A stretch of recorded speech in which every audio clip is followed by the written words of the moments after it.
Le printemps apporta au hameau de Grimsvik ce silence particulier et vibrant, lorsque la glace du fjord commençait tout juste à se rompre, et que l'air se remplissait de odeur de eau de fonte, et de la terre qui s'éveille. Le village, blotti au pied de hautes montagnes couvertes de forêts sombres, reprenait vie après un long hiver. Ce jour-là, le garçon de 9 ans nommé Einar marchait à travers la forêt vers le ruisseau, où il comptait puiser de Hilki et eau pour faire tremper des planches de chêne. Einar était un garçon aux cheveux châtains, tombant sur les épaules et aux yeux gris, de la couleur de la mer en tempête. Il était le fils d'E, un simple bandit appelé Grimolfr, un homme libre qui possédait une petite parcelle de terre et quelques vaches, mais rien de plus. Dans le clan de Grimolfr, il n'y avait ni richesse ni grande renommée, seulement un nom honnête et la capacité de tenir parole. Quand Einar déboucha sur la clairière près du ruisseau, il entendit des sanglots.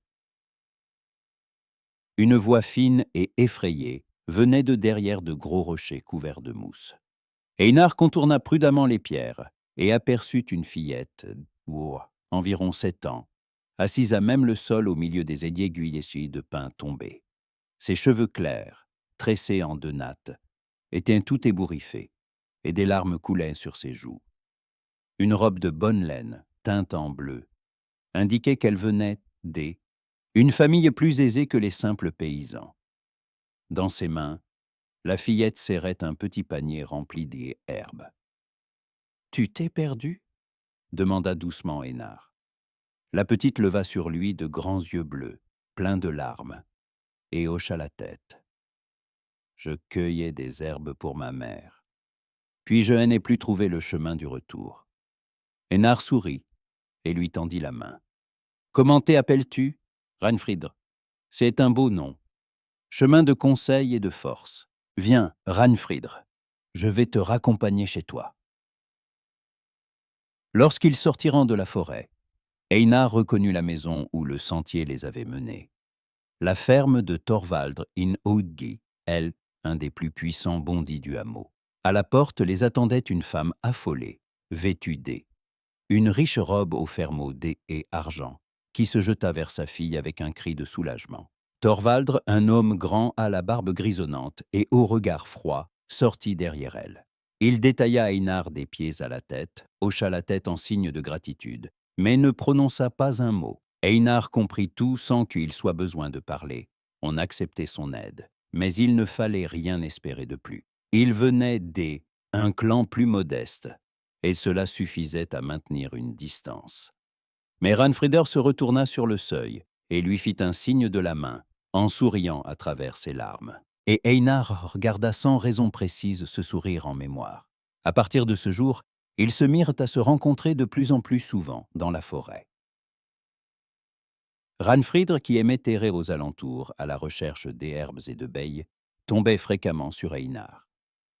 Au début, ce n'était que de brèves conversations, puis vinrent de longues promenades. Einar lui montrait que les navires amarrés au quai, lui parlait des terres lointaines où partaient les longs bateaux, de l'Islande, où les montagnes fument et où jaillissent des sources brûlantes. Ranfridr écoutait retenant son souffle, puis lui apprenait à écouter la forêt, à reconnaître les traces des bêtes, à deviner, aux cris des oiseaux, si la pluie viendrait, à trouver les champignons et les racines comestibles.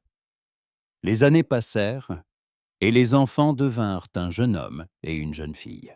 Quand Einar atteignit l'âge de 17 ans et Ranfridr celui de 15 ans, leur amitié se transforma en quelque chose de plus profond, même si aucun osait encore appeler cela de amour.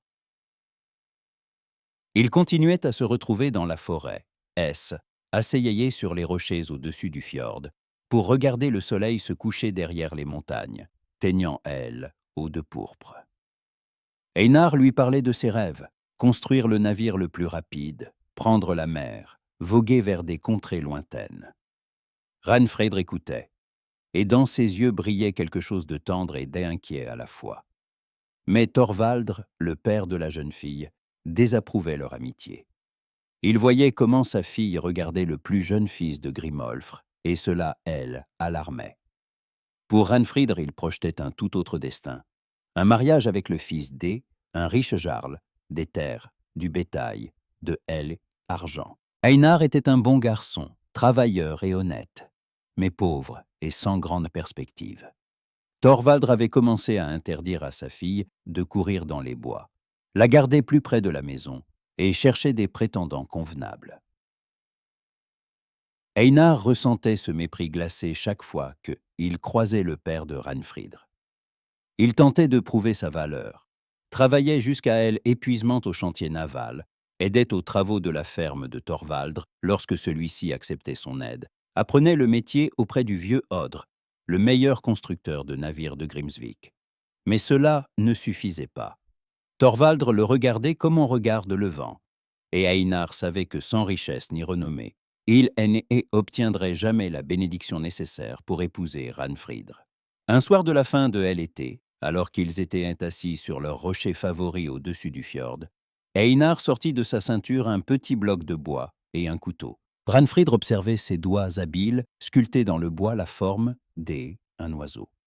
Les copeaux tombaient sur la pierre, et, sous eux, se dessinait peu à peu la silhouette un corbeau, ancien symbole des voyageurs et des messagers, oiseau sacré Odin.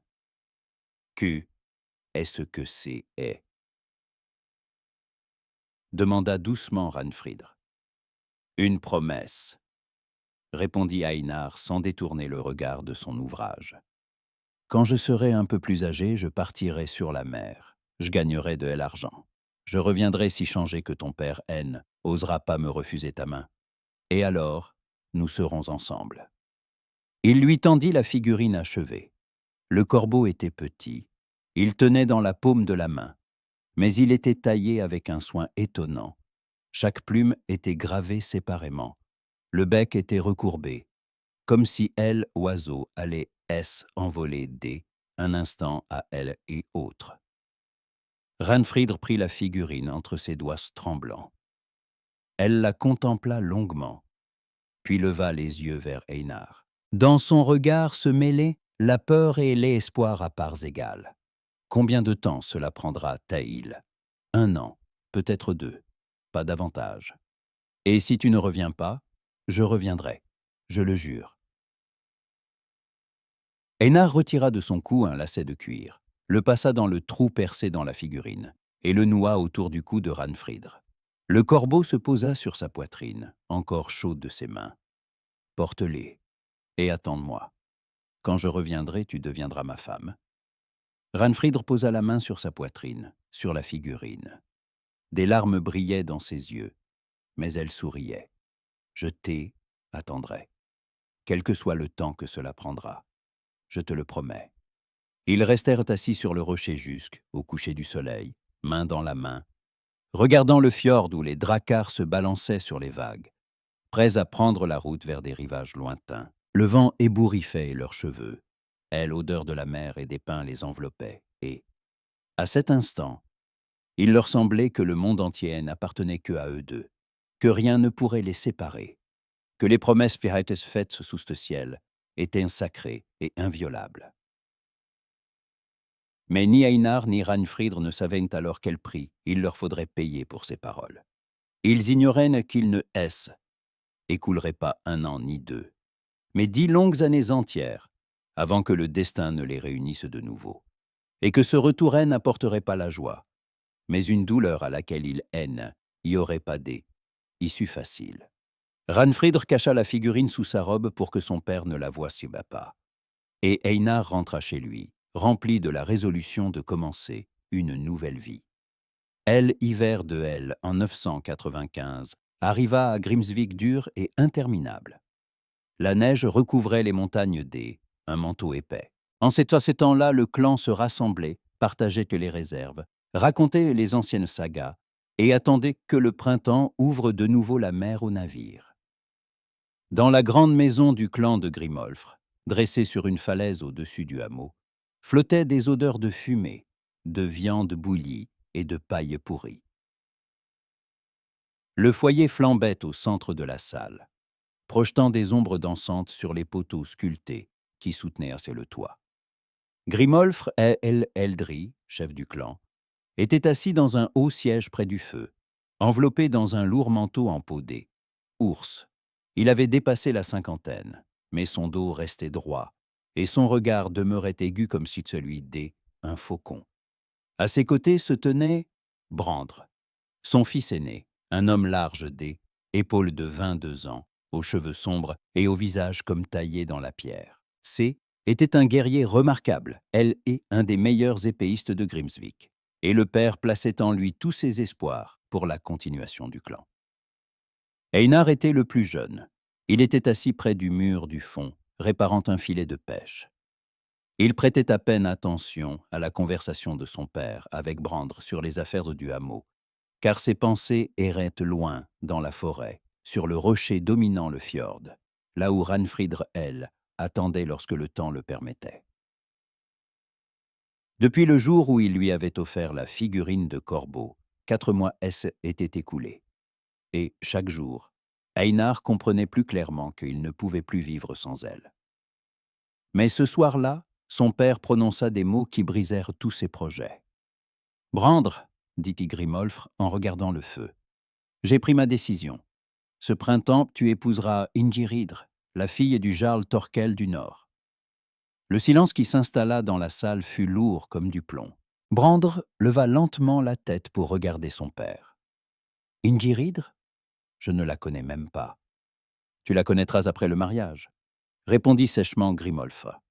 Thorkel possède 4 domaines et 100 têtes de bétail. Sa garde compte 30 épées. Cette alliance nous apportera protection et influence.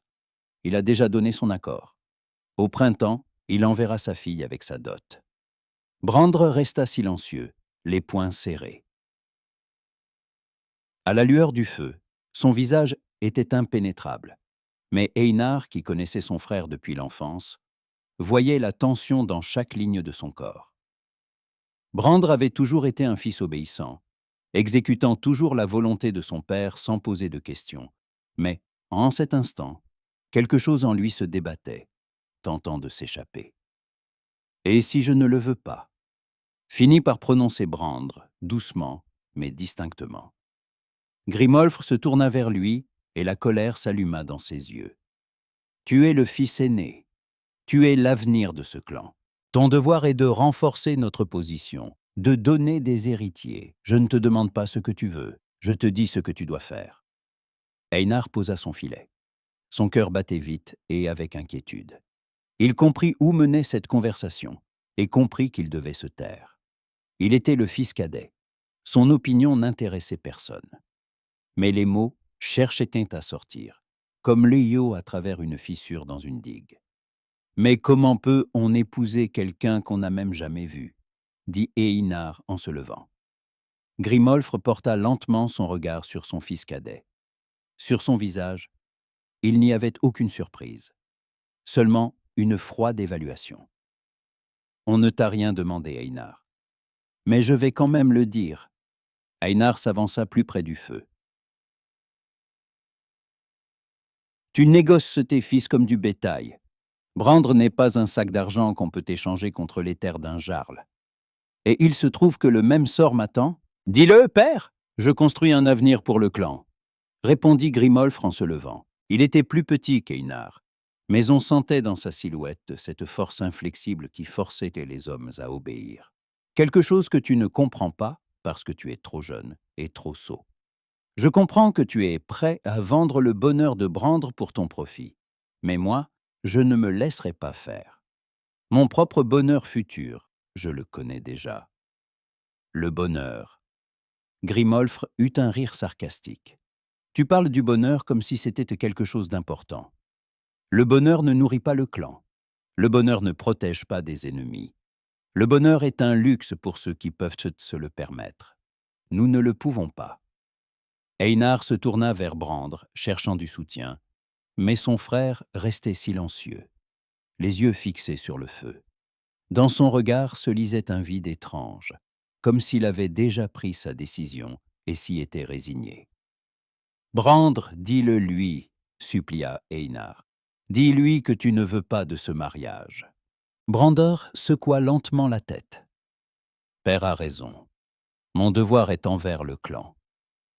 Tu es comme un chien, Brandr, dit doucement, mais avec venin Einar.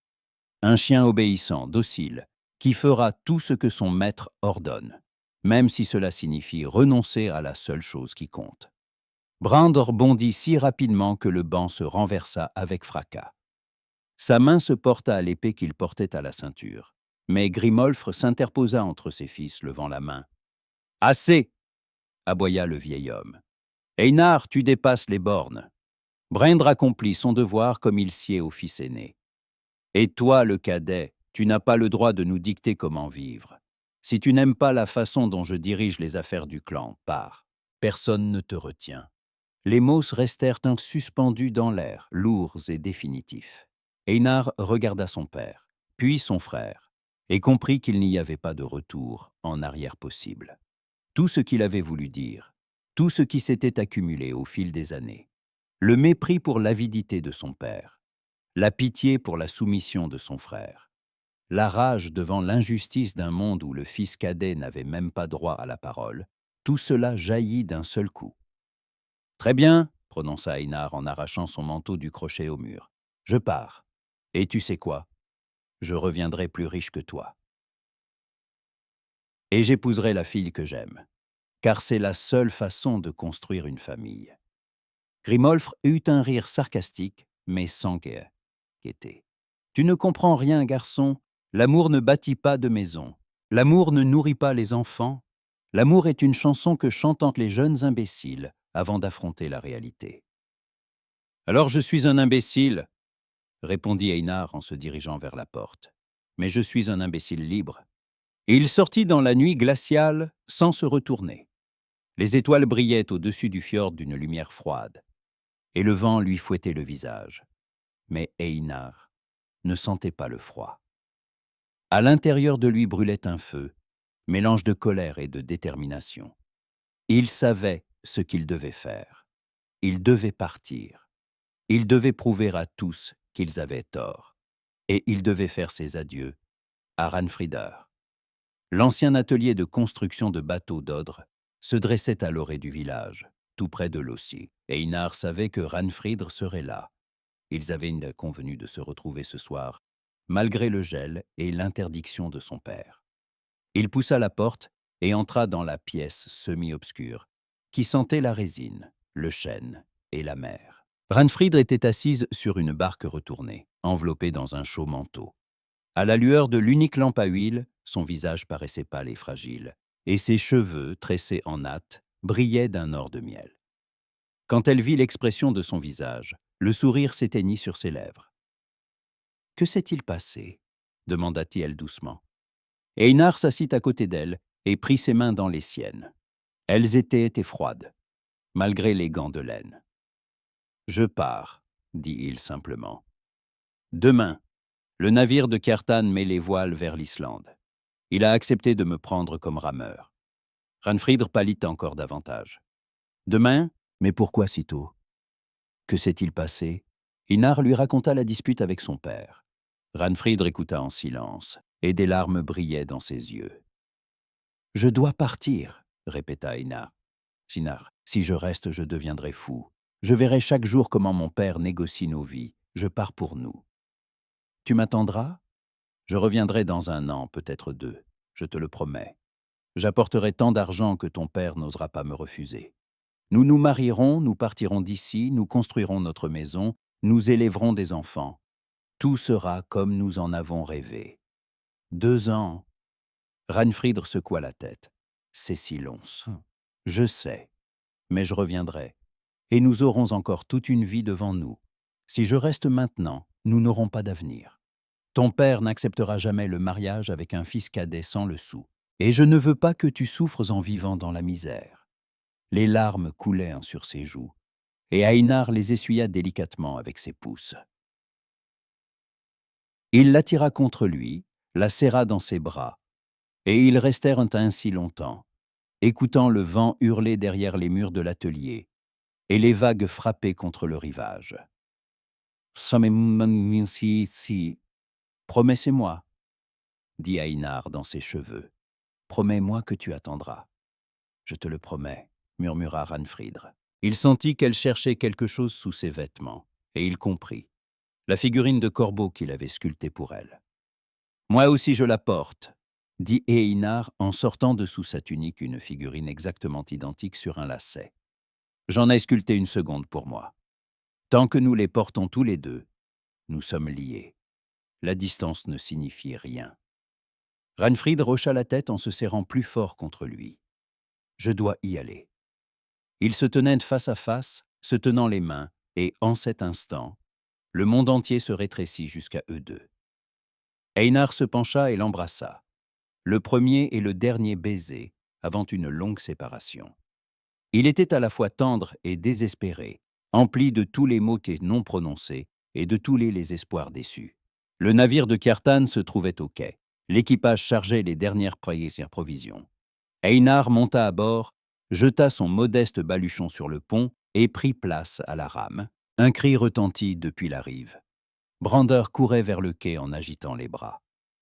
Einar se figea, regardant son frère. Brandr s'arrêta au bord de l'eau, respirant avec peine. Pendant quelques instants, les frères se regardèrent par-dessus le fossé grandissant entre le navire et la terre. Puis Brandr leva la main, non pas en adieu, mais dans autre chose. Une bénédiction, un pardon? Einar ne le savait pas. Le navire s'écarta du quai, les voiles se gonflèrent sous le vent, et Grimsvik commença lentement à disparaître dans la nuit. Einar était assis à la rame, regardant la rive qui s'éloignait, où dans l'obscurité scintillaient les feux hauts des grandes maisons, où restait toute sa vie passée. Le navire glissait sur l'eau sombre du fjord vers la mer ouverte, et devant lui s'étendait l'inconnu, attirant et effrayant à la fois. Le printemps de l'an 1004 ramena à Grimsvik ce que le hameau croyait perdu depuis longtemps. Tôt le matin, alors que le brouillard recouvrait encore l'eau, et que le soleil commençait seulement à se lever derrière les montagnes, teignant le ciel de nuances de cuivre et d'or rose. La glace sur le fjord se brisait avec des craquements sourds, ouvrant le chemin au navire. Et c'est à 7 heures qu'accosta au quai un kneur fatigué au bordage bas et à la voile rapiécée. Le navire avait l'air d'avoir vu toutes les mers du monde. Sur son plat-bord, on distinguait les traces de haches et d'épées. Le mât avait été remplacé récemment, à en juger par le bois frais, et les voiles portaient des pièces de tissu de différentes couleurs. L'équipage de 6 hommes se déplaçait de façon coordonnée, avec habitude, comme des gens qui avaient passé ensemble plus d'une année dans des eaux dangereuses. Ils étaient vêtus de vêtements disparates, mélange de Scandinaves et d'étrangers, avec des armes à la ceinture et des cicatrices sur les bras et les visages. À la proue du navire se tenait un homme, et c'est lui qui attira en premier l'attention du petit nombre de ceux qui étaient déjà éveillés sur le quai. Grand, large d'épaules, vêtu d'un long cafetan de facture orientale brodé de fils d'argent terni. Par-dessus une cotte de maitri, lait noirci par le sol et le temps. Ses cheveux, emmêlés et longs, rassemblés en un nœud négligé sur la nuque, étaient châtains, mais décolorés par le soleil et le vent. Une épaisse barbe recouvrait la partie inférieure de son visage marqué de cicatrices, dont l'une s'étirait de la tempe au menton, traversant d'une ligne blanche la peau hâlée. Un vieux pêcheur qui réparait ses filets près de sa barque leva la tête, plissa les yeux pour scruter l'étranger. Puis ses yeux s'écarquillèrent et il lâcha son filet. Einar Grimolfsson. Le nom se répandit sur le quai comme une annonce de tempête. Les gens sortaient en temps des maisons, abandonnaient leur travail, accouraient vers l'eau à Einar, le fils cadet du clan de Grimolfr, que tous croyaient qu'on était mort quelque part dans les mers lointaines 10 ans auparavant, était de retour. Einar posa le pied sur le plancher en bois du quai, et sous ses pieds, les planches grincèrent, comme si la terre elle-même reconnaissait son retour. Il ne souriait pas, ne saluait pas les visages familiers. Ses yeux gris, devenus plus durs et plus froids au fil des années d'errance, glissaient sur le hameau, mais ne s'arrêtaient sur personne. Les gens s'écartaient devant lui, comme Léo devant l'étrave d'un navire. Quelqu'un tentait d'engager la conversation, de le saluer, de demander où il avait été toutes ces années. Mais Einar passait en silence, sans répondre. Son équipage le suivait, sur ses gardes, les mains posées sur les gardes des épées. Le chemin du quai jusqu'à la grande maison sur la falaise, Einar le connaissait par cœur. Chaque pierre, chaque tournant. Mais le hameau avait changé. De nouvelles maisons, de nouveaux visages, de nouveaux navires au quai.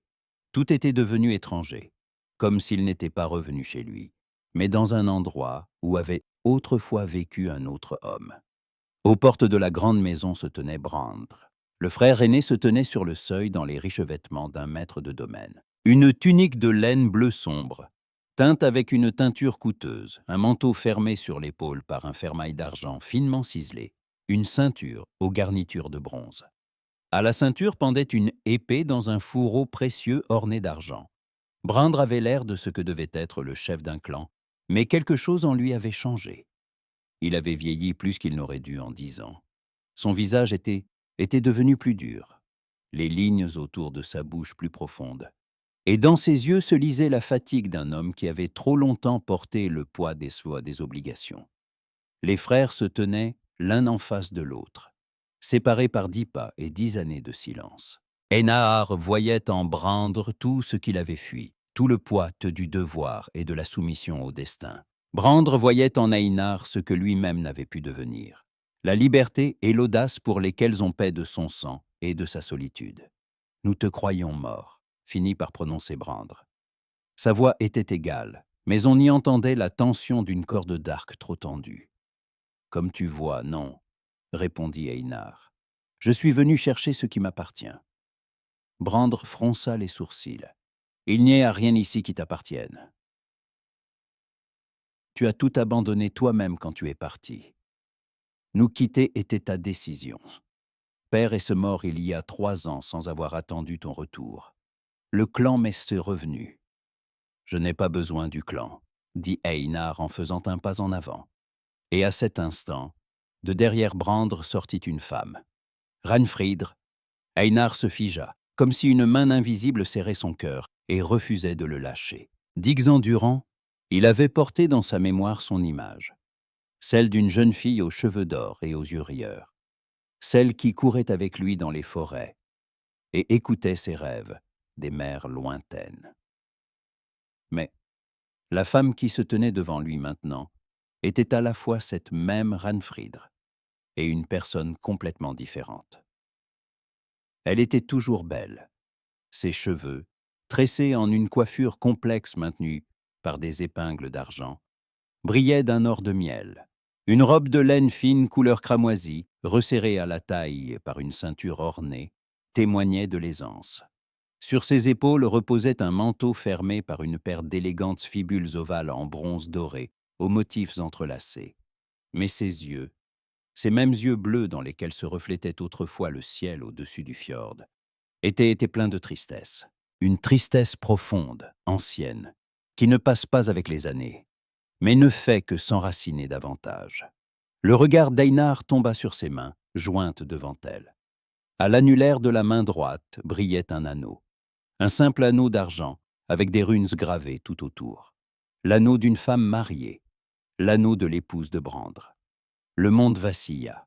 Tout ce pourquoi Einar avait vécu ces 10 années. Toutes les expéditions, tous les combats, tout l'argent gagné par la sueur et le sang, tout cela s'effondra en un instant. Il savait qu'il pouvait arriver trop tard. Il savait qu'elle pouvait ne pas avoir attendu. Mais savoir et le voir de ses propres yeux était complètement différent. Ranfridr, exhala-t-il, et dans ce mot il y avait tant de douleur qu'elle tressaillit, comme sous un coup. Ses lèvres tremblèrent, mais elle ne prononça pas un mot. Elle le regardait seulement de ses yeux tristes. Et on y lisait tout, toute l'histoire de ces 10 années. Brandr fit un pas en avant, protégeant son épouse de son corps. « Einar, dit-il lentement, distinctement. Ranfridr est ma femme, mon épouse depuis 5 ans. » Einar reporta son regard sur Brandr, et dans ce regard s'alluma un feu qu'il contenait à peine. « Comment as-tu osé » siffla-t-il entre ses dents. « Tu le savais. Tu savais qu'elle m'appartenait, que nous nous étions fait des serments. Des serments, répéta Brandre avec amertume. Tu es parti, tu as disparu. Les années passaient, on n'avait de toi ni nouvelles ni signes de vie. Nous pensions que tu étais mort. Reinfried attendait, mais son père s'est ruiné. Elle avait besoin de protection, d'une famille. Et moi, j'étais là. Tu me l'as volé. Einar fit encore un pas, et sa main se posa sur la garde de son épée. L'équipage derrière lui se tendit, prêt à haut combat. Les guerriers de Brandre, postés près des murs de la maison, saisirent aussi leurs armes. Reinfried cria « Arrêtez! Arrêtez tous les deux !» Sa voix, familière et chère, obligea Einar à s'immobiliser. Elle le regardait, et des larmes brillaient sur ses cils. « Einar, dit-elle doucement, 10 ans se sont écoulés. 10 ans. Nous pensions que tu étais mort. Je pensais que tu étais mort. Je ne pouvais pas revenir aussi pauvre que avant. Il a fallu peiner dur. » Il défit son cafetan, tira de dessous la cotte de maille une lourde bourse de cuir, et la jeta aux pieds de Brandre. La bourse tomba avec un son sourd, et elle, argent S, en répandit. Des pièces, des bracelets, des anneaux, tout ce que Einar avait accumulé pendant des années. « Voilà, dit-il, voilà la richesse que Jota avait promis de gagner. » Brandre regardait elle argent, et quelque chose se modifia dans ses traits. Il est trop tard. Elle argent ne change pas le fait que elle est mon épouse. Selon la loi devant les dieux et devant les hommes, tu ne peux pas simplement venir et la reprendre.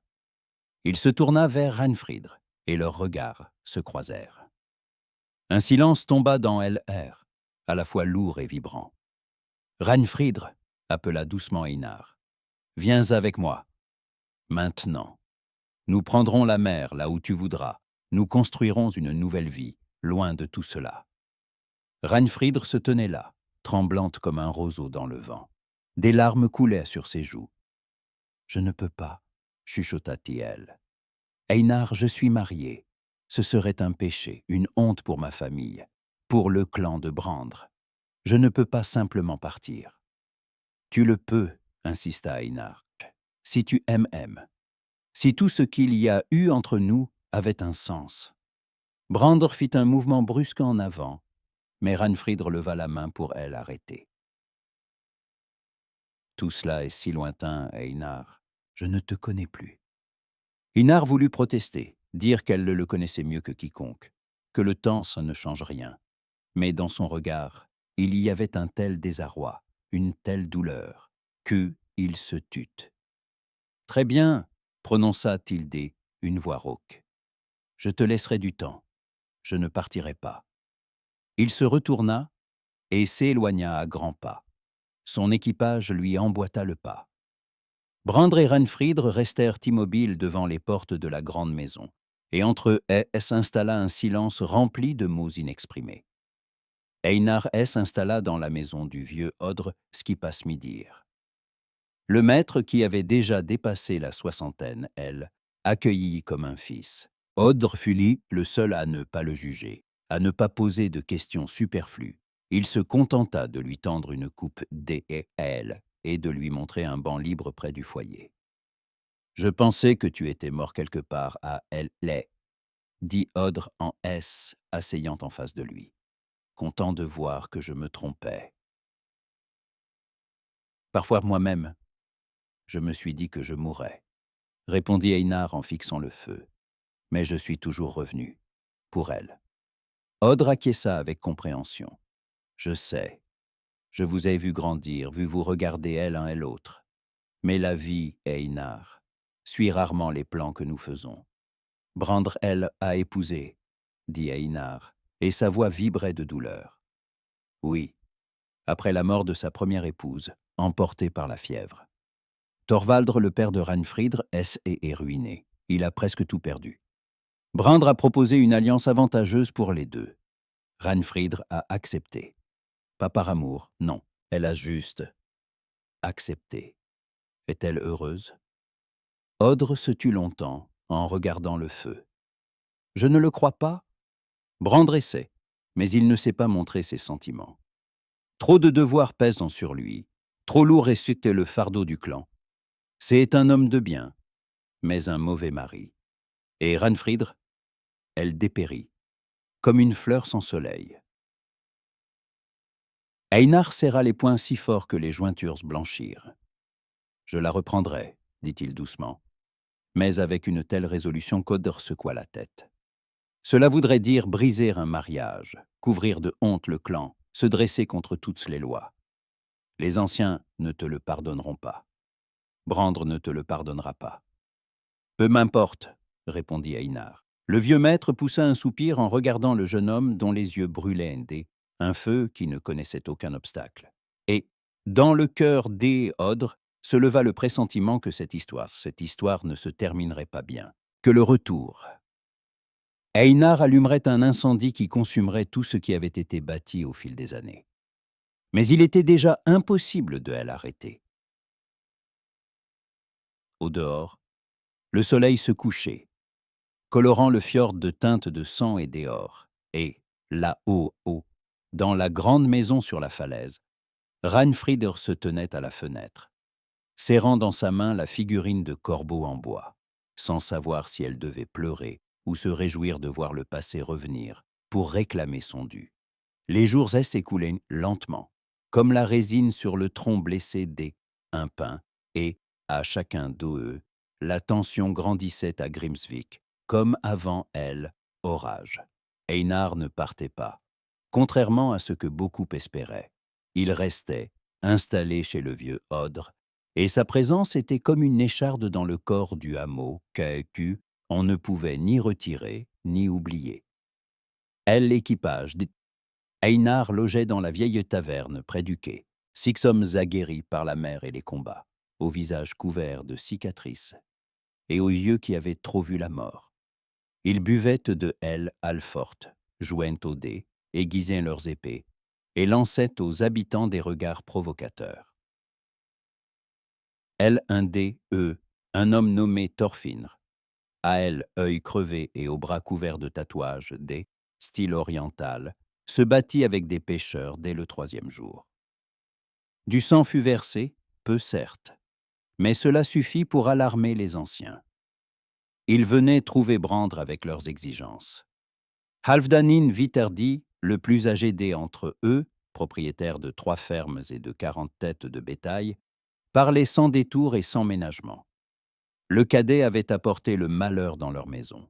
Ces hommes se comportaient comme des brutes, terrorisaient que les honnêtes gens, et sa simple présence était une insulte à ordre établi. On murmurait que Einar était devenu pirate, que son argent a été volé, pris lors de pillages de monastères et à l'ouest, qu'il était souillé par le sang des innocents et n'avait pas le droit de vivre parmi eux. Brandre écoutait en silence, serrant si fort sa coupe que les jointures de ses doigts blanchissaient. Il savait qu'ils avaient cette raison. Il savait qu'il devait chasser son frère, ou, si celui-ci refusait de partir de son plein gré, le provoquer en duel. La loi exigeait, honneur du clan ordonnait. Mais chaque fois qu'il tentait de se forcer à agir, les souvenirs remontaient à la surface. Einar, petit garçon courant partout à la suite de son frère aîné. Einar, aidant à tirer un lourd filet hors de Eleiteo. Einar le regardant avec adoration, lorsque Brandre lui avait montré pour la première fois comment tenir une épée. Était son sang, son propre sang. Et lever la main contre son frère, même il le méritait. Brandre ne le pouvait pas. Mais il y avait une autre raison, plus sombre, que Brandre avouait pas même à lui-même. Au fond de son âme, il comprenait que Einar avait raison, que Ranfridr ne lui avait jamais vraiment appartenu, que leur mariage avait été bâti sur les ruines un autre amour, et que, si légitime qu'il fût aux yeux des hommes et des dieux, il restait mensonge dans le cœur de Ranfridr. Einar non plus ne restait pas inactif. Il attendit 1 semaine, laissant à Ranfridr le temps de réfléchir. mais le silence devenait insupportable.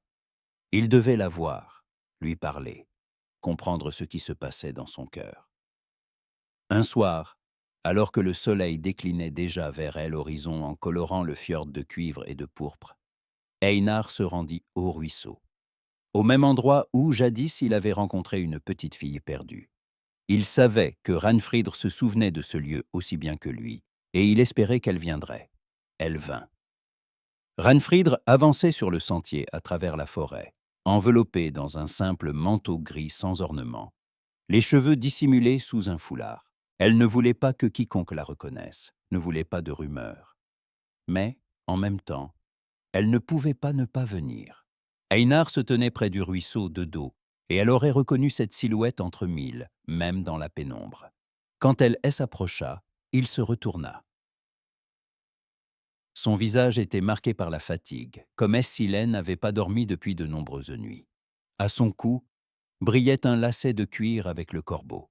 Ils restèrent là à se regarder, et l'air entre eux était rempli de tous ces mots, demeurés inexprimés 10 ans plus tôt. « Tu es venu, » dit doucement Einar. « Je ne sais pas pourquoi, » répondit Reinfridr, mais sa voix tremblait. « Peut-être pour te dire de partir, de me laisser tranquille. »« C'est ce que tu veux ?» Ragnfridr se détourna, regardant l'eau durcie au du ruisseau qui courait entre les pierres. « Je ne sais pas ce que je veux, Einar. Pas un mot, pas un signe. J'ai attendu la première année, puis la deuxième. À la troisième année, on a commencé à dire que tu étais mort, que tu avais péri quelque part en Islande ou plus loin. Mon père s'est ruiné, a presque tout perdu. Il avait besoin d'une alliance, j'avais besoin de protection. Brandr a proposé le mariage. J'ai accepté. Tu ne l'aimes pas. » Dans sa voix se lisait la souffrance. Ragnfridr secoua lentement la tête. « J'ai essayé de me forcer à l'aimer. C'est un homme de bien, Einar. Bon, responsable, juste. Il prend soin de moi, me fournit tout ce dont j'ai besoin. Mais l'amour n'existe pas. C'est comme si je vivais dans une maison froide, où il y a un toit au-dessus de ma tête et un foyer, mais sans chaleur. » Einar fit un pas vers elle, tendit la main, mais s'arrêta sans la toucher. « Alors pars avec moi. Maintenant. Nous prendrons la mer. Nous construirons une nouvelle vie là où personne ne nous connaît. Je te donnerai tout, Ranfridr. Tout ce dont nous avons rêvé. » Ranfridr se tourna vers lui, et des larmes brillaient sur ses cils. « Et qu'en est-il de l'honneur? De mon honneur? De l'honneur de ma famille? Dans notre monde, une femme qui abandonne son mari devient une paria. Son clan se couvre de honte. On me maudira, on me traitera d'adultère, de débauché. Et toi, sais-tu seulement à quel prix a été gagné ton argent ?» Einar serra les poings. « J'ai fait ce que je devais faire pour survivre et m'enrichir. »« Tu as pillé? Tu as tué ?»« Oui, » répondit-il durement. « J'ai quêté mercenaire, marchand, parfois pirate.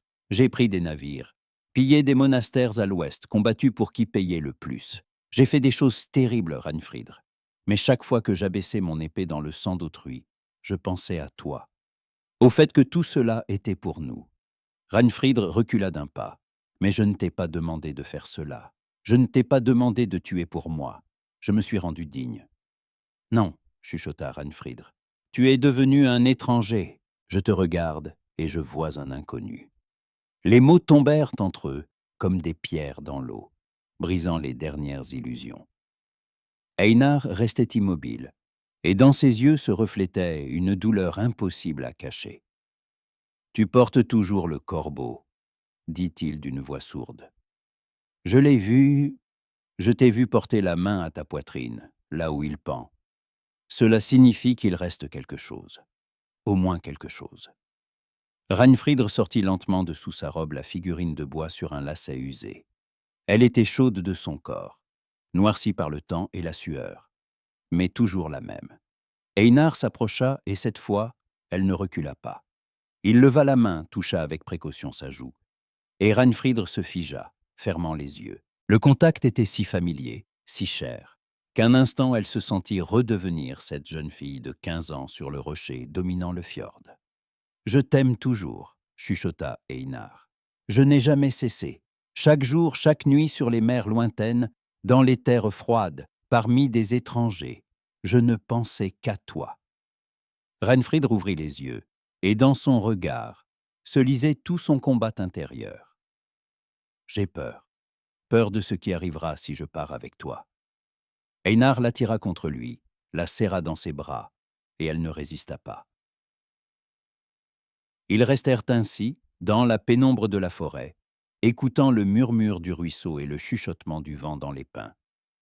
Le temps s'arrêta, et, pendant un bref instant, il n'y eut plus ni Brandre, ni devoir, ni peur, seulement eux deux et ce lien que les années et la distance n'avaient jamais pu détruire. Puis Renfridr s'écarta, essuya ses larmes. « Je dois partir. Si Brandre apprend que je suis ici, qu'il le sache. » répondit Einar sèchement. « Je n'ai pas peur de lui. Mais moi j'ai peur, avoua Renfridr. J'ai peur que vous vous entretuiez. J'ai peur que tout cela se termine dans le sang. » Le lendemain, le vieux Odre trouva Einar assis près du foyer, avec une coupe d'âle qu'il ne buvait même pas. Il regardait simplement le feu. « Tu l'as vu ?» demanda le maître en s'asseyant en face de lui. « Oui. » Odre se tut longuement, regardant les flammes. « Einar, commença-t-il, il prudemment. Il y a des choses que tu dois savoir. Sur Brandre, sur Renfridr. » Einar leva les yeux. « Parle. » « Brandre l'aimait, prononça lentement Odre. Il l'a toujours aimé, depuis l'époque où vous étiez enfant. Tu te rappelles comment tu courais avec elle dans les forêts, lui montrais les navires, lui apprenais à nager. Brandre vous observait, en silence, de loin. Il aimait Renfridr discrètement, sans espoir, sachant qu'elle t'appartenait. Einar tressaillit, comme sous un coup. « Pourquoi n'a-t-il jamais rien dit ? Parce que tu es son frère cadet, parce que vous aviez un lien qu'il ne voulait pas détruire. Quand tu es parti, Brandre a vu une chance. Il n'a pas épousé Renfridr seulement par calcul, ni pour te contrarier. Il pensait qu'il pourrait la rendre heureuse, qu'avec le temps, elle t'oublierait et l'aimerait. Mais cela ne s'est pas produit. Pourquoi me dis-tu cela ? Parce que tu dois comprendre que lorsque tu reprendras Renfridr, tu ne briseras pas seulement un mariage.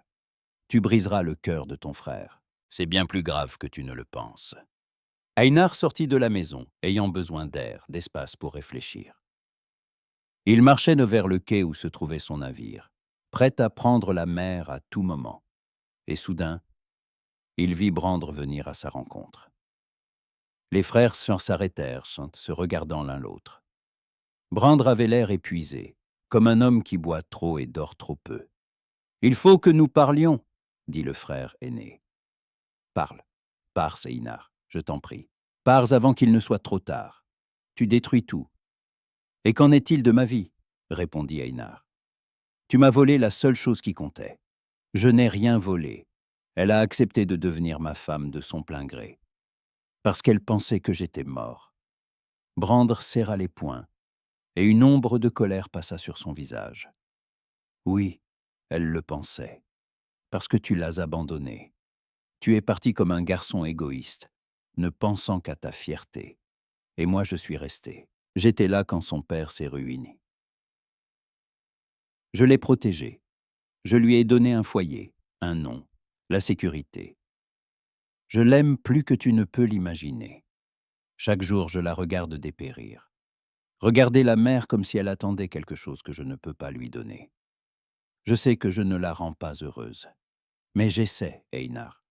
J'essaie de toutes mes forces. » Einar regardait son frère, et quelque chose en lui vacilla. Devant lui ne se tenait pas un ennemi, pas un tyran qui s'était emparé de l'amour d'un autre.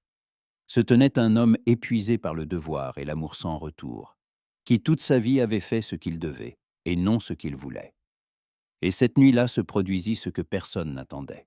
Renfridr, ne supportant plus la rudesse froide de Brandre ivre, qui était venu à elle, avec dans le regard de nouveaux reproches silencieux, s'enfuit de la maison en larmes. Elle courait sur les sentiers familiers, sans réfléchir où elle allait, seulement loin. et elle se retrouva au vieil atelier de construction de bateaux d'Odre, là où elle avait autrefois fait ses adieux à Einar. Einar était là, comme si le destin les avait conduits au même endroit au même moment. Il se retourna, la vit tout en larmes, tremblante, et ne put se retenir. Il s'avança vers elle, la prit dans ses bras, et elle se blottit contre lui, pleurant contre son épaule. Ils restèrent ainsi longtemps. Puis elle lui posait des questions sur les terres lointaines, et il racontait. Dans l'obscurité de l'atelier flottaient les odeurs de résine, de vieux bois et de mer. La seule source de lumière, une lampe à huile terne posée sur un tonneau renversé, projetait des ombres douces sur les murs couverts d'outils et de rouleaux de cordes goudronnées. Peu à peu, sa respiration se calma. Elle essuya ses yeux avec le bord de son manteau et le regarda à travers la pénombre.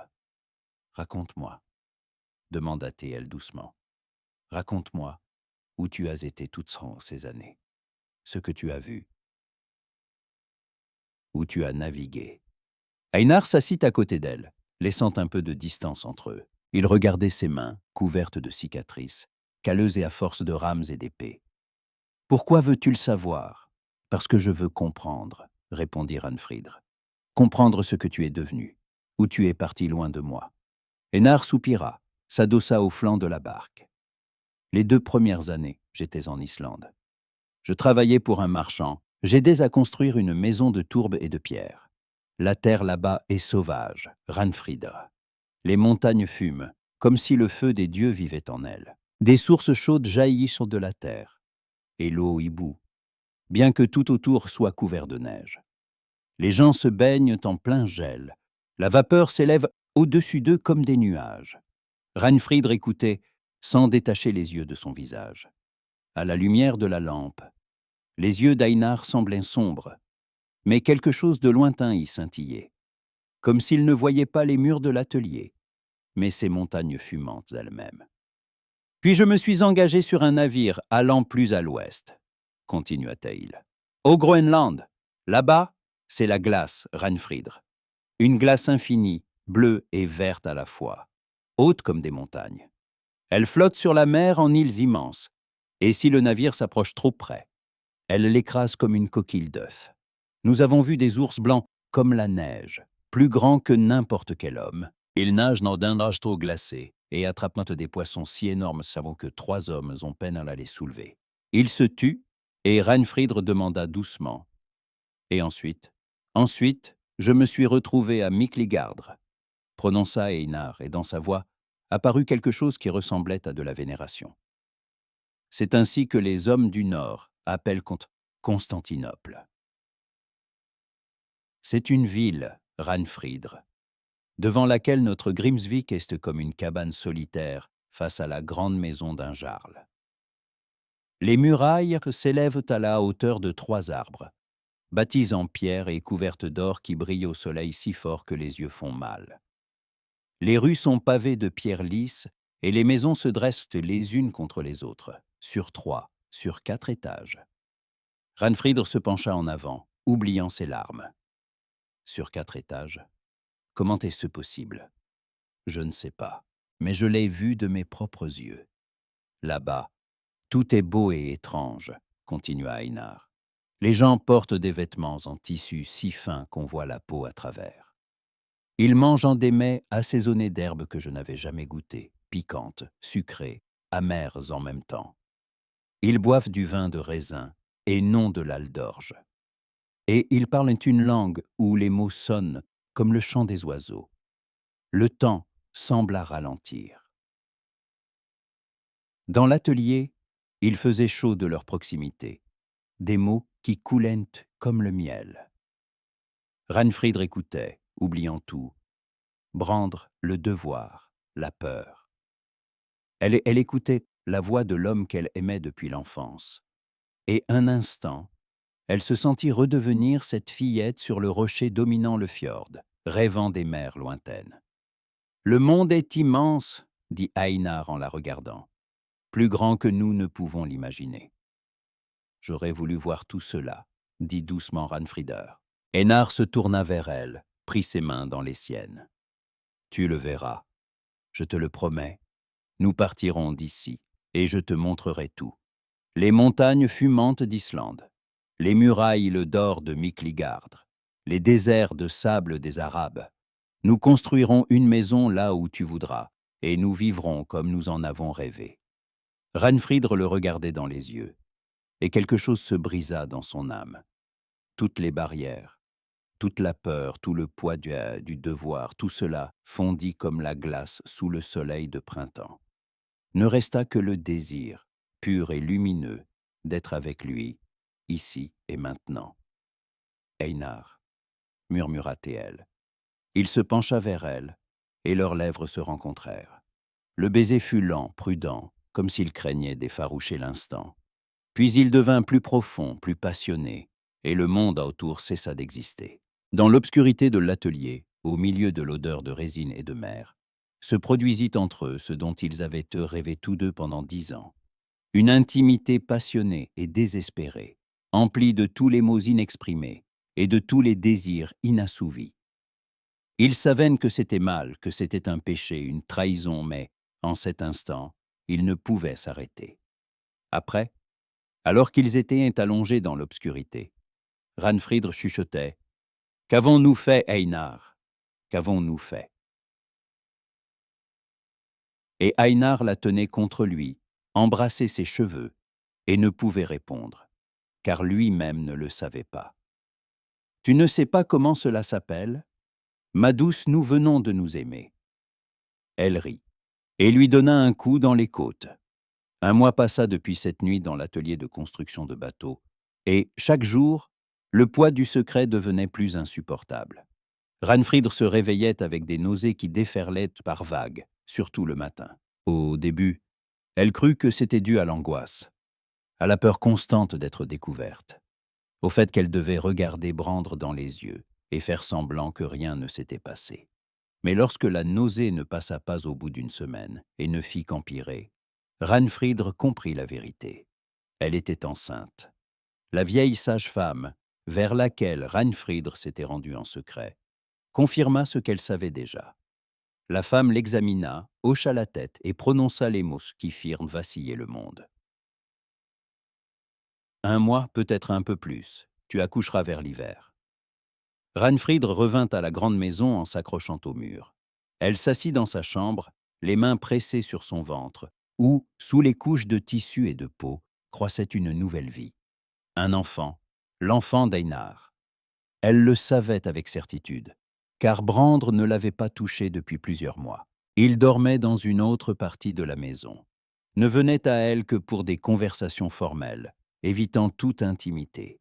Sa fierté avait été trop blessée par la présence de son frère, et il ne pouvait se résoudre à être avec son épouse, sachant que son cœur appartenait à un autre. Ranfridr était assise dans l'obscurité, et dans son âme luttaient la peur et l'espoir. La peur de ce qui arriverait lorsque la vérité serait révélée. L'espoir que c'était un signe, que le destin décidait lui-même pour elle, lui montrant le chemin. L'enfant d'Einar, leur enfant. Ce dont ils avaient rêvé autrefois, assis sur le rocher au-dessus du fjord. Mais, avant qu'elle ait pu annoncer la nouvelle à Einar, quelque chose de terrible se produisit. Brandr, ne sachant comment lutter pour son épouse, ne sachant montrer ses sentiments par des mots, fit la seule chose qui lui semblait juste. Il enferma Ranfridr dans sa chambre. Cela se passa la nuit, après une nouvelle dispute. Brandr vint à Ael-Ivre, comme cela arrivait souvent ces derniers temps, s'assit au bord du lit et resta longtemps silencieux, regardant le mur. Puis il demanda doucement et sans espoir, « Tu partiras avec lui, n'est-ce pas ?» Ranfridr ne répondit pas. Elle ne pouvait répondre, car elle ne le savait pas elle-même. « Je vois comment tu le regardes, » continua Brandr, « d'une façon dont tu ne m'as jamais regardé. J'ai essayé, Ranfridr. J'ai essayé d'être un bon mari, de te donner tout ce dont tu avais besoin. Mais ce n'est pas assez, n'est-ce pas ?»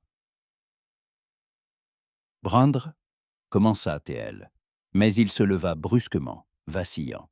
« Non, ne me dis pas que tu es désolé ou que c'est compliqué. Je sais que c'est compliqué, mais je ne peux pas simplement regarder pendant que tu t'en vas.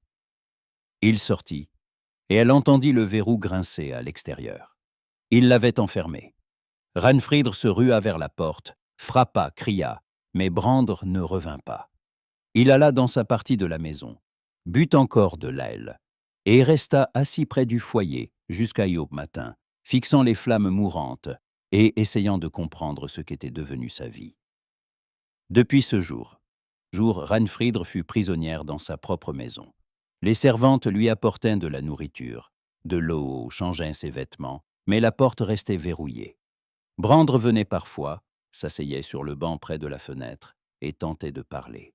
Mais les mots lui venaient difficilement. Il ne savait pas exprimer ses sentiments, seulement agir, et ses actions étaient maladroites et cruelles.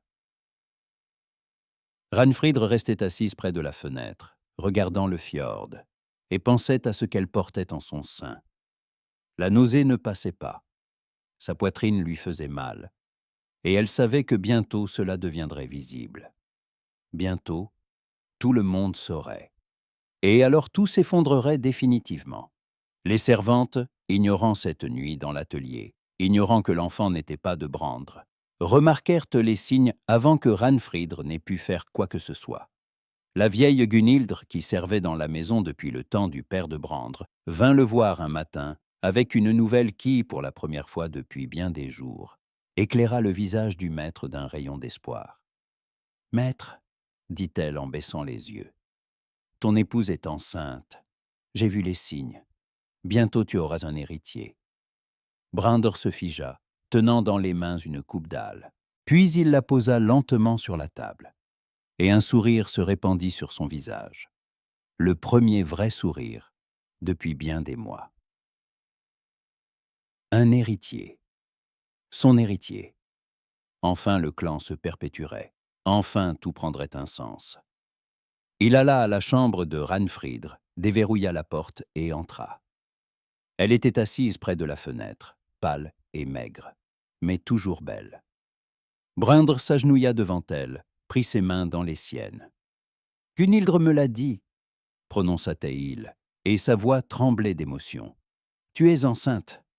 Ranfridr, nous allons avoir un enfant. Enfin, cela va tout changer, n'est-ce pas? Nous serons une famille, une vraie famille. » Ranfridr le regardait, et dans ses yeux il y avait tant de douleur et de culpabilité que Brandr sentit quelque chose de froid étreindre son cœur.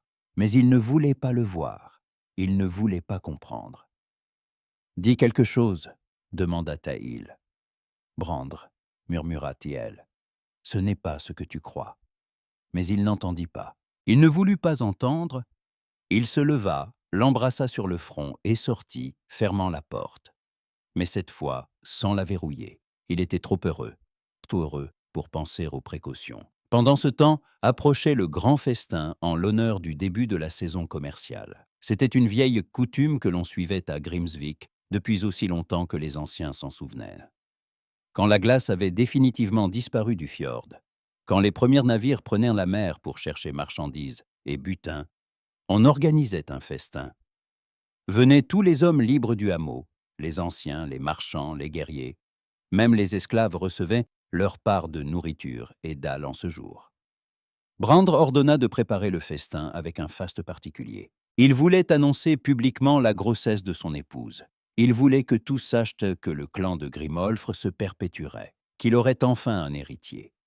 Et, peut-être quelque part, au fond de son âme, il voulait qu'Einar l'entende et comprenne qu'il était arrivé trop tard, définitivement et irrévocablement.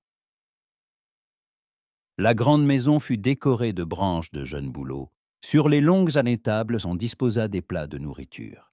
Il y avait du sanglier rôti, chassé la veille, du poisson fumé, du pain, du miel, du fromage, des pommes conservées depuis l'automne. Dans d'immenses coupes et dans des cornes à boire, ondoyait l'âle, brassé selon une vieille recette avec ajout d'herbe. Le foyer flambait au centre de la salle, projetant des ombres dansantes sur les poteaux sculptés et les tapisseries qui ornaient les murs. Vers le soir, les invités commencèrent à arriver. Les anciens en riches manteaux fermés par des fibules d'argent. Les guerriers avec des épées à la ceinture, en cottes de mailles et tuniques de laine. Les marchands, venus des hameaux voisins. Les femmes en robes éclatantes, avec des ceintures ornées et des parures de bronze et d'argent. Tous s'installaient normalement sur les bancs, le long des tables, parlaient, riaient, attendaient le début du festin. Einar vint avec son équipage. Ils entrèrent dans la salle et les conversations cessèrent. Tous connaissaient l'inimitié entre les frères. Tous attendaient que quelque chose se produise. Einar portait le même caftan oriental qu'il avait porté depuis son retour, mais dessous, on distinguait une cotte de maille neuve, astiquée jusqu'à briller. À sa ceinture pendait une épée, et à son cou, comme toujours, le lacet usé avec le corbeau. Il se dirigea vers l'extrémité éloignée de la table et s'assit, sans regarder Brandr installé dans le haut siège à la place d'honneur. Ranfridr fut amenée en dernier. Elle marchait lentement, vêtue d'une robe vert sombre, les cheveux tressés en une coiffure complexe ornée d'épingles d'argent.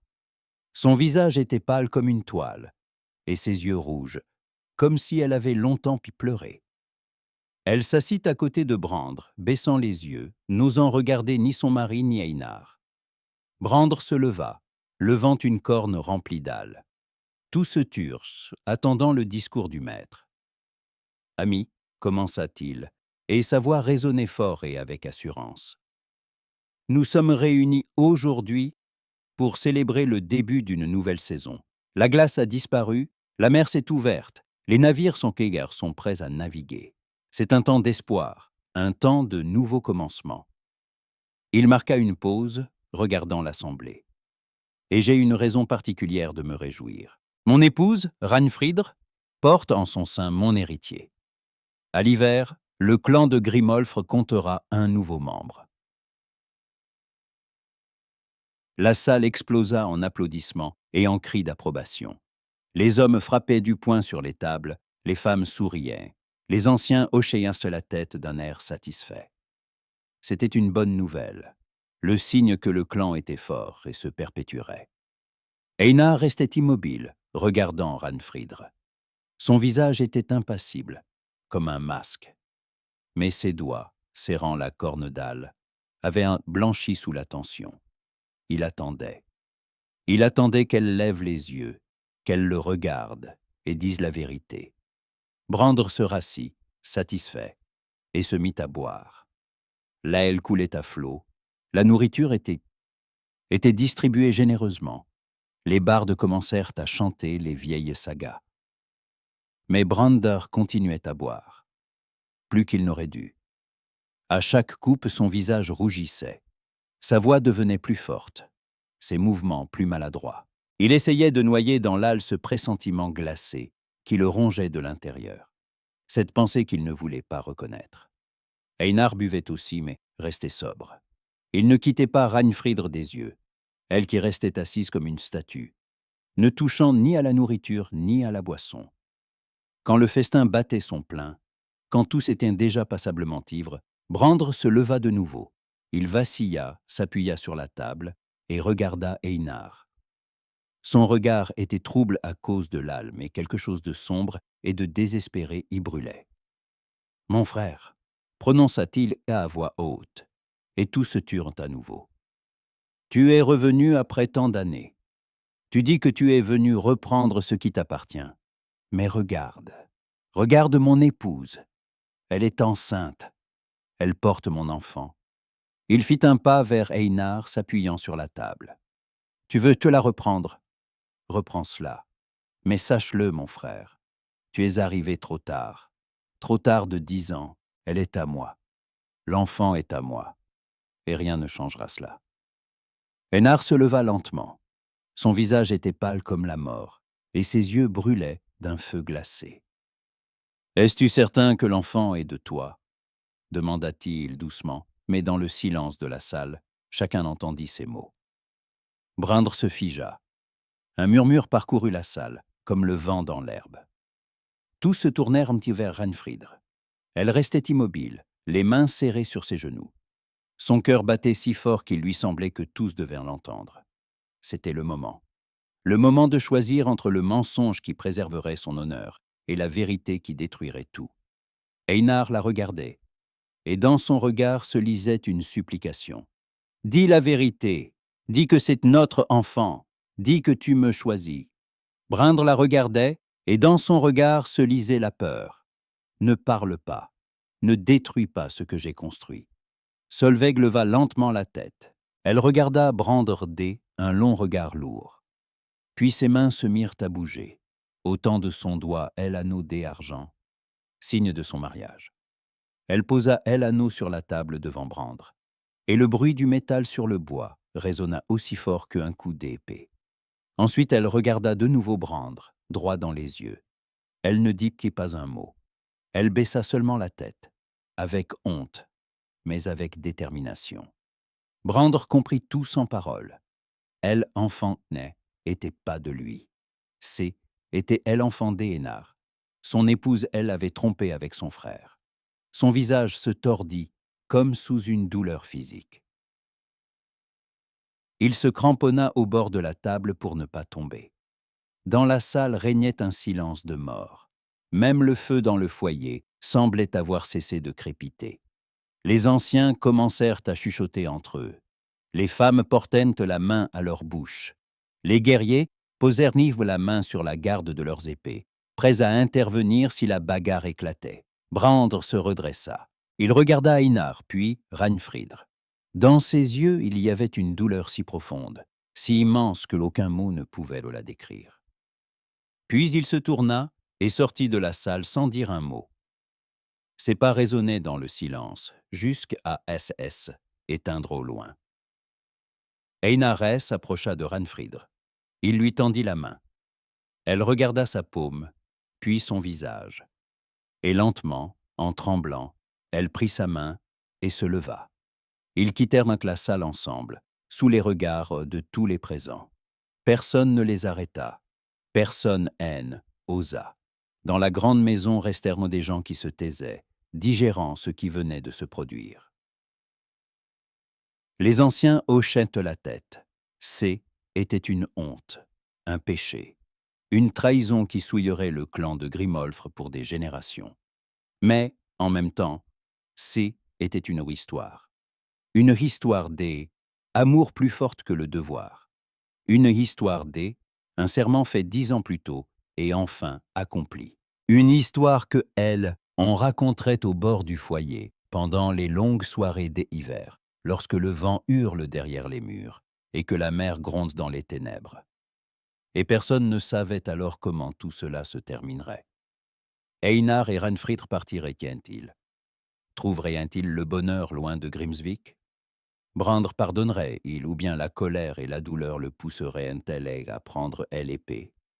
Elle enfant survivrait-il, cet enfant qui avait été la cause de la destruction des une famille, et peut-être le début des une autre?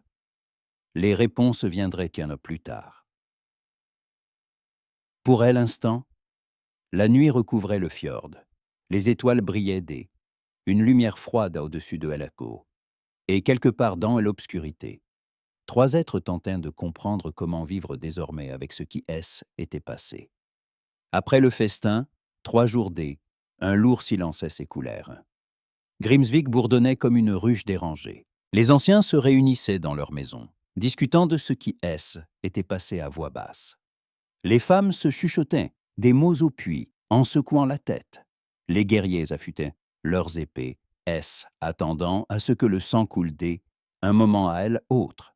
Tous savaient qu'une telle chose ne pouvait rester impunie, que Brandr devrait soit tuer son frère, soit exilé à jamais. Ainsi elle ordonnait la loi, ainsi elle exigeait honneur.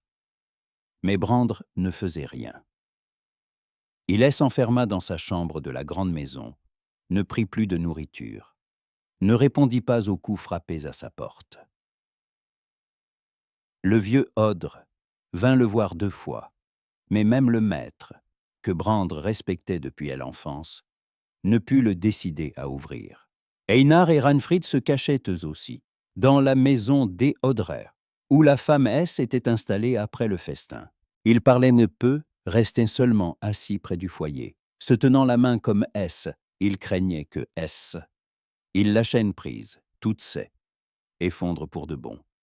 Elle, équipage d'Einar préparait le navire au départ, chargeait les provisions, réparait les voiles. Tous comprenaient qu'il ne pourrait sans pas rester ici longtemps. Au 4e matin, lorsque le soleil commença à peine à se lever derrière les montagnes, baignant le fjord D, une lumière dorée, un messager vint à la maison D et Odre. Un garçon D, environ 12 ans, fils D, un pêcheur, frappait à la porte, essoufflé et effrayé. Odre ouvrit, les sourcils froncés. « Que se passe-t-il » Brandr, haleta le garçon. Il est sorti de la maison. Il demande à Einar de venir au quai. Il dit qu'ils doivent parler. Einar, qui se tenait derrière le vieil homme, entendit ces mots et sentit un froid lui serrer le ventre. Cela pouvait être n'importe quoi. Un défi en duel, un piège, ou peut-être la dernière tentative de son frère de dire quelque chose avant que tout ne prenne fin. Ranfridr se leva, lui saisit la main. « Elle n'y va pas. Cela peut être dangereux. »« Je dois y aller, » répondit Einar en la regardant dans les yeux. « Si je n'y vais pas, ce sera de la lâcheté. Et je ne suis pas un lâche. » Il enfila sa cotte de maille, accrocha son épée à sa ceinture et sortit. Odre le suivit, sans demander la permission. Le maître connaissait les deux frères depuis leur enfance et ne pouvait permettre qu'ils se rencontrent sans témoin. Le quai était désert, à part quelques pêcheurs qui vérifiaient leurs filets au loin. Brandr se tenait tout au bout du ponton de bois, regardant Elli et Gut. Il était simplement vêtu, sans manteau, sans bijoux, seulement une tunique de laine grise et un pantalon. À sa ceinture pendait une épée, mais sa main ne reposait pas sur la garde. Quand Einarès s'approcha, Brandr se retourna. Le visage de Elle, aîné, était ravagé, marqué de cernes profondes et de nouvelles rides. Comme il avait vieilli de 10 ans en 3 jours. Mais il n'y avait pas de rage dans ses yeux, seulement d'une lassitude infinie, brûlante. « Tu es venu, » dit doucement Brandr. « Tu es mis à s'appeler. » Les frères se tenaient face à face, séparés par un gouffre impossible à franchir. Odre s'écarta un peu, leur laissant de l'espace, mais assez près pour intervenir si nécessaire. « Joaë réfléchit toute la nuit, » commença Brandr en regardant Eljo. « Réfléchis à ce que je devrais faire. La loi dit que je dois te défier en duel, te tuer pour avoir offensé mon honneur. Ou bien, si je ne te tue pas, t'exiler à jamais, te priver de tous tes droits, te déclarer hors la loi. » Il fit une pause, et le silence fut lourd comme la pierre. « Mais je ne peux pas, » reprit Brandr, et sa voix trembla. « Je ne peux pas lever l'épée contre mon frère. Tu es tout ce qui me reste de famille. Père est mort. Mère reste morte quand tu étais petit. Il y a plus que toi et moi. Mon sang. » Einar se taisait, ne sachant que répondre. Il s'attendait à la colère, aux menaces, mais pas à cela. Pas à la douleur qui perçait dans chaque mot. « Je l'aimais, » dit Brandr, se tournant enfin vers Einar. « Je l'aimais depuis notre enfance. Tu te souviens comment tu courais avec elle dans la forêt, comment tu lui montrais que les navires. Je vous regardais et je vous enviais. Pas avec haine, pas en souhaitant votre malheur. Je t'enviais simplement la facilité avec laquelle tu faisais ce qui avait toujours échappé. Rire, rêver, être libre. » Il serra les poings, regardant ses mains. « Quand tu es parti, j'ai cru que c'était ma chance, que je pourrais la rendre heureuse.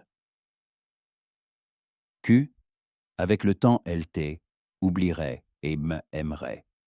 Mais je était trompé. Chaque jour, je voyais comment elle regardait la mer, comment elle attendait, alors que tout le monde disait que tu étais mort. J'ai essayé d'être un bon mari, mais je ne savais pas comment faire. Père avait appris à être guerrier, maître, chef de clan, mais personne ne m'avait appris à aimer. » Einar sentit quelque chose se serrer dans sa poitrine. Il voyait la souffrance de son frère, et cette souffrance était vraie, profonde, indigne de mépris. Brandr commença Théil, mais son frère Aîné leva la main pour elle arrêter. Laisse-moi finir. J'ai pris ma décision. Je ne te poursuivrai pas. Je ne réclamerai ni sang ni vengeance. Je libère Ranfridr. Que elle parte avec toi si elle le veut. Mais sache-le, Einar. Sache que tu emportes le dernier bien qui me restait. Ma dernière espérance que ma vie avait eu un sens quelconque. Sa voix se brisa sur ces derniers mots, et Einar vit les larmes briller dans les yeux de son frère. Des larmes que Ailsé efforçait désespérément de retenir. Je ne voulais pas te faire de mal, dit Einar, et c'est était la vérité. Je ne voulais pas que tout se passe ainsi, mais aime. Je ai toujours aimé. Et je ne peux pas renoncer à elle.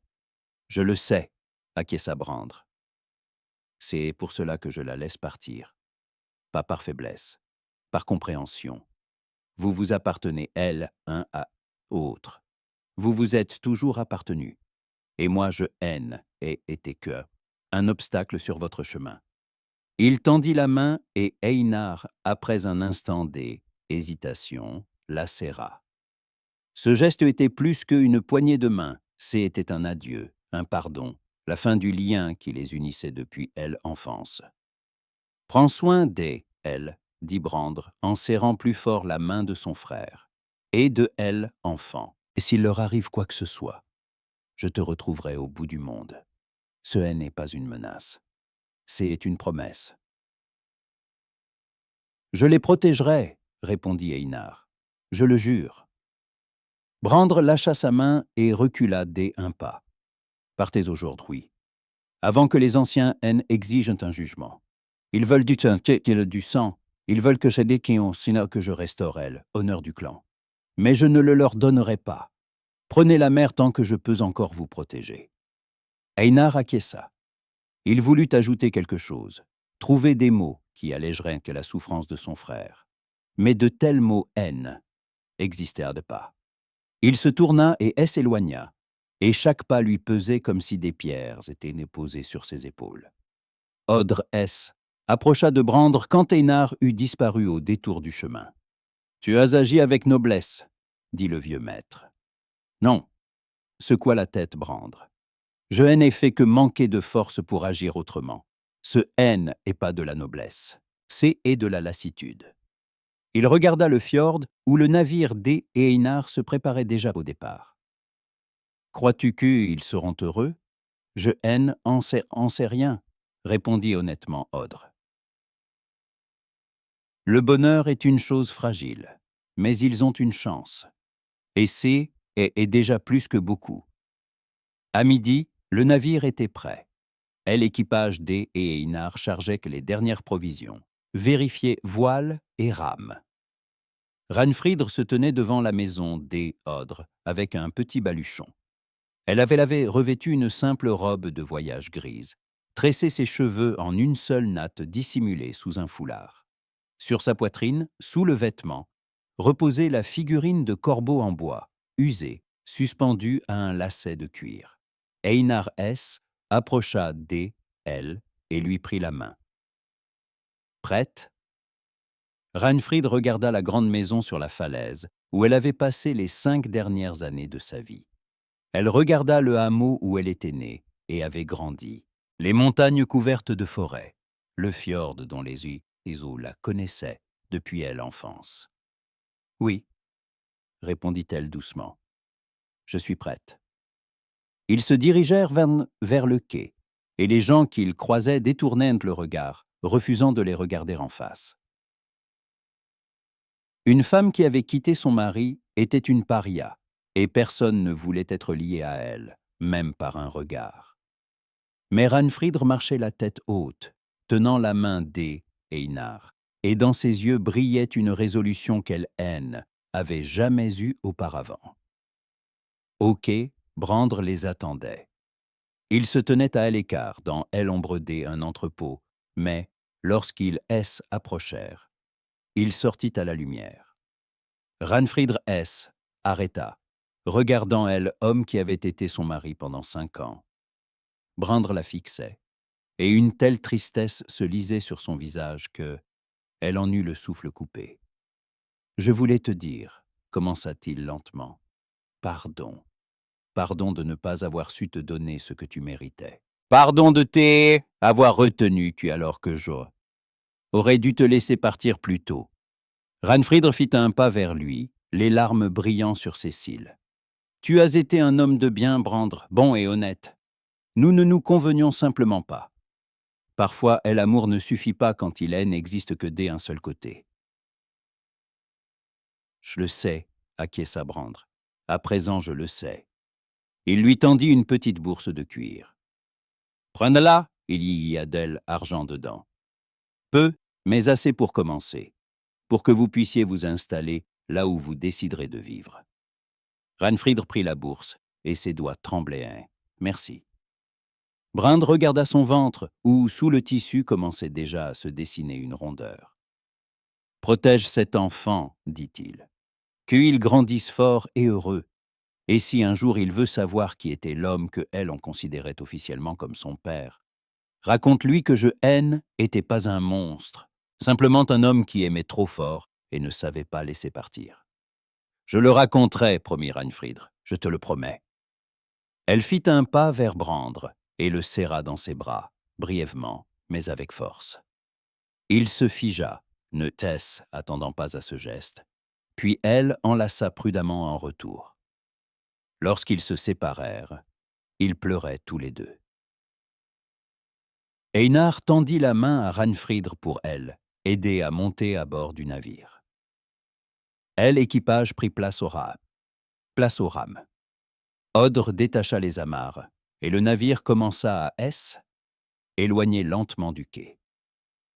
Brandr se tenait sur la grève, regardant la surface de l'OS élargir entre lui et le navire.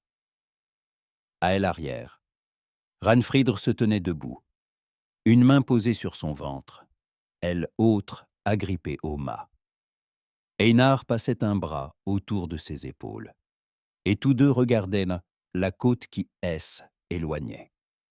Le matin était clair, sans un seul nuage. Le soleil montait dans le ciel, inondant le fjord une lumière dorée. Les eaux brillaient comme de argent en fusion, et les montagnes aux alentours se dressaient comme des gardiens majestueux, accompagnant le navire vers son lointain voyage. Ranfridr regardait Grimsvik, le hameau qui avait été sa maison toute sa vie, et sentait en elle se livrer un combat entre la tristesse et le soulagement. Elle laissait derrière elle tout ce qui lui était familier, tout ce qui était sûr. Mais devant elle, ouvrait la liberté, la possibilité de recommencer, la possibilité d'être avec elle, homme que elle avait toujours aimé. Einar la serra plus fort contre lui, et elle embrassa sur la tempe. « Tu regrettes ?» demanda-t-il doucement. « Je regrette, » répondit-elle sincèrement. « Je regrette la douleur que nous avons causée, la manière dont tout est passé, mais je ne regrette pas de partir avec toi. Où irons-nous? Vers l'ouest. En Islande, peut-être plus loin. Nous trouverons un endroit où personne ne nous connaît. Nous construirons une maison, nous élèverons un fils ou une fille. Nous vivrons la vie dont nous rêvions autrefois. » Ranfridr hocha la tête, se blottissant plus étroitement contre lui. Elle sortit de sous son vêtement, la figurine de corbeau en bois, et la serra dans sa paume. « Tu as tenu ta promesse ?» chuchota-t-il. « Tu es revenu me chercher, comme tu avais juré. »« Je tiens toujours mes promesses, » répondit Einar, « même si cela prend 10 ans. » Le navire quittait le fjord pour gagner la haute mer. Les voiles se gonflèrent sous le vent frais, et l'embarcation prit de la vitesse, glissant sur les vagues comme un oiseau. Grimsvik rapetissait, devenant un amas de minuscules maisons au pied des montagnes. Sur le rivage, Brandr resta immobile jusqu'à ce que le navire disparaisse derrière un coude du fjord. Puis il se tourna lentement et reprit le chemin de la grande maison. Chaque pas était lourd, comme ceux des, un homme portant sur ses épaules le poids du monde entier. Les anciens, elles, attendaient devant les portes. Halfdaninn viterdit S et avança, sombre et mécontent. « Tu les as laissés partir, dit-il, non pas comme une question, mais comme une affirmation. Yi dit, tu as laissé ton frère et ton épouse S en aller sans châtiment. C est une honte pour le clan. Translate Brandr. Les gens diront que le chef des hommes de Grimolfr est faible, que il haine, a pas su défendre son honneur. Brandr posa sur le vieil homme un regard glacé. Que il parle. J't'ai fait ce que je croyais juste. Le sang de mon frère sur mes mains ne rendra pas elle honneur. Il haine ajoutera que de la douleur. Mais la loi a été faite par des hommes, elle interrompit Brandr. Et je suis un homme. J'ai pris ma décision, et elle est définitive. Si quelqu'un n'est pas d'accord, qu'il me provoque en duel, j'accepterai le défi. Et personne ne bougea. Brandr était un des meilleurs guerriers sires de Grimsvik, et nul ne souhaitait mesurer sa force contre la sienne. Le festin est terminé, dit Brandr. Rentrons chez nous. Il entra dans la grande maison et referma la porte derrière lui. La salle était vide, le foyer éteint, et les tables portaient encore les traces du festin récent. Brandr alla jusqu'à son siège, assis, la tête entre les mains. Pour la première fois depuis de longues années, il était vraiment seul. Pas en apparence, mais au-dedans. Vide comme une maison brûlée après l'incendie. Il pensait à Ranfridr, à ses yeux pleins de tristesse lorsqu'il avait enlacé pour lui dire adieu. À son frère, qui semblait heureux pour la première fois depuis 10 ans. À elle, enfant qui ne le connaîtrait jamais, mais que, officiellement, il considérait comme le sien. Les larmes coulaient sur son visage, et Brandr ne chercha pas à les retenir. Là, dans la salle déserte où personne ne pouvait le voir, il se permit de pleurer. Sur elle, amour perdu. Sur les espoirs déçus. Sur la vie qui aurait pu être différente, Esselen n'avait pas été le fils aîné. Esselen n'avait pas été écrasé par le devoir. Esselen n'avait pas été enfermé dans la cage de honneur et des obligations. Et, quelque part loin, derrière l'horizon, le navire d'Einar voguait, vers ouest, vers des terres inconnues. Ranfridr était assise sur le pont, appuyée contre le mât, les mains posées sur son ventre où grandissait leur enfant. Einar tenait la barre, tournée vers elle avant, vers elle, endroit où la mer rejoignait le ciel. Ils étaient nés libres, ensemble, avec un avenir encore à écrire. Mais pour cette liberté, ils avaient payé un prix élevé, un mariage détruit, un cœur de frère brisé, une honte qui pèserait sur le clan de Grimolfr pendant des générations. Amour avait triomphé. Mais cette victoire était amère, teintée de douleur et de perte. Et aucun ni Einar, ni Ranfridr, ni Brandr, ne sortirait indemne de cette histoire. Tel était le prix de la promesse faite 10 ans plus tôt au bord du fjord. Tel était le prix un amour qui ne connaît pas de barrières et ne reconnaît pas les lois. Au-dessus du fjord, le soleil élevait, inaugurant un nouveau jour, indifférent aux souffrances humaines, aux cœurs brisés et aux rêves avortés. La vie continuait, comme elle continue toujours, quoi qu'il arrive.